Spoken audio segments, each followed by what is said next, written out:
Hello and welcome back to the Engage Shed. Video 2. So video 2 I'm going to start, I don't really know what I'm going to do in video 2, but it's going to start with mounting the new your Mork, apparently, I'm sure that's right, your Mork command station on the wall, tidying up the wires. Probably try and install some of the point accessory decoders on the wall, and also I'm going to have a tidy up. So I'm not going to make you all sit there and watch me tidy up and mount things. I probably might do a bit of a time-lapse video, I don't know. So yeah, video 2 is going to be that. That's what I'm going to cover in this, and I might chuck in some other stuff as well while I'm at it. Something a bit more exciting than just watching me screw some command stations to a wall and do a bit of a tidy up. So let's see what happens. So I'm back. I have had a bit of a tidy up. However, today's job of fastening the command station to the wall and plugging in the accessory decoders is a bit of a non-starter, because I don't have any screws that are quite right. I want some pinheads, I think that's the word I'm looking for, some pinhead screws, some flathead screws, not just normal wood screws, which I've got hundreds of the damn things. So yeah, it's going to be another day, I think. So since I said hello for video 2, it's another day. The Formula 1's now on. I've done some installing, and this is going to be my first power up. So let's see what happens now I've got these installed on the wall. Well, the first power up of the solenoid devices. So let's see if this actually works, or if I actually blow up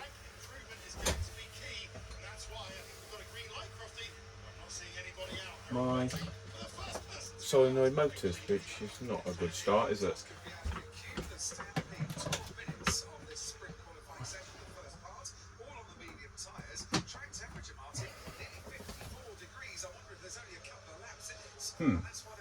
I was expecting some LEDs. It's nearly just start.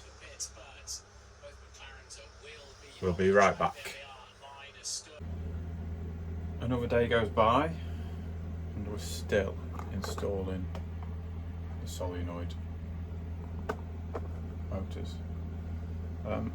I have figured out the power issue that was stopping them from powering up, and instead of the PDUs being A and B on one side, they're actually A and B along the length of it, alternating AB, AB, AB. I hope you could see that because I had the camera facing towards me. So that's that sorted. So we've got power to them, and I still haven't got them working or programmed yet. But what I'm doing now is a laborious job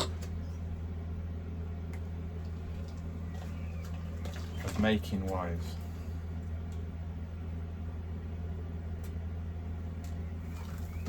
Three different wires that will go from the solenoid point motors through to actual points. Now what I'm going to do is, because I'm going to be lazy, I'm not going to take them direct to the points. I'm going to take them to the back of these switches, which are my old point motors, and we go block them on, because it's the easy way out. Anyway, catch you up when I've made 16 lengths of these. Hello, another day again. Day 4 of video 2, or something like that. I should have worn the same clothes for continuity, shouldn't I? Like Bake Off or something daft like that. Anyway, so I've now got the YD8008's powered up and on. I started making all the wires up, as I said the other day. I've made 6 so far, and I've put them all together, and they're quite thick. So I've had a change of heart about the positioning of the solenoid accessory decoders. So I'm going to move them underneath the layout to the back of these cupboard drawers, these pull-out drawers. That way I don't have to have all the wires coming down the back of the layout, and even though I bought some trunking, I would need a hell of a lot of it. If I put all my accessory decoders up there, it's just going to look a mess. Looks nice and neat without wires. As soon as I get wires, it's going to look a mess. So here, that's the plan. But we have a test point in. So what I have downloaded, because everything I have is Apple, iPhone is Apple, can't get engine driver, and every Wi-Fi throttle I have found you have to pay for. So I've downloaded and paid the 15 quid for Railrunner, which, to be quite honest, is looking quite good, because you can add your layouts, add your stock, you can even do a track plan as well, which I haven't done yet. So there we go. So I've added in my YD710, so that's all connected up. We're connected to it. So, and I shall turn the video around and show you a test point motor wired up. So there's the test point motor wired up to decoder, which is going to be 1 to 8. Now these decoders I found come pre-programmed with the addresses for the 8 outputs, 8 motors it will power, 1 to 8 on all of the addresses. Now they all come like that. Now to actually reprogram them, you need a USB interface, and you need to plug them into the laptop to reprogram them. I haven't ordered one of them. I have ordered one, so it will be on the way. So at the moment I've just got the one powered up, and as I know it's pre-programmed 1 to 8. This one you can't quite see. Let's move in.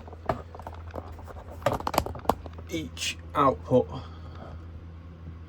there we go, it says solenoid 1, 2, 3, 4, 5, 6, 7, 8, and as it corresponds, the addresses for them are 1 to 8, so solenoid 1, solenoid 1, X, and so on and so on. So it means we can have a play, and I have been busy with my label maker sticking what the addresses are going to be, so when I come to look at it underneath I know what's what. There we go. So let's position you back. There we go. So I have added in, if I go to, let me move round, you can tell this is a bit haphazard, can't you? To drive accessories, I have just added in the 1 point, so which I know is plugged into decoder 5, so I've addressed it as 0.5, and when I fire the point, he says it doesn't work. It doesn't work because I haven't pressed on. It would help if I put some power on. So when I fire the point, we should. There we go. The point motor is now jumping. Happy days. The job's a good one.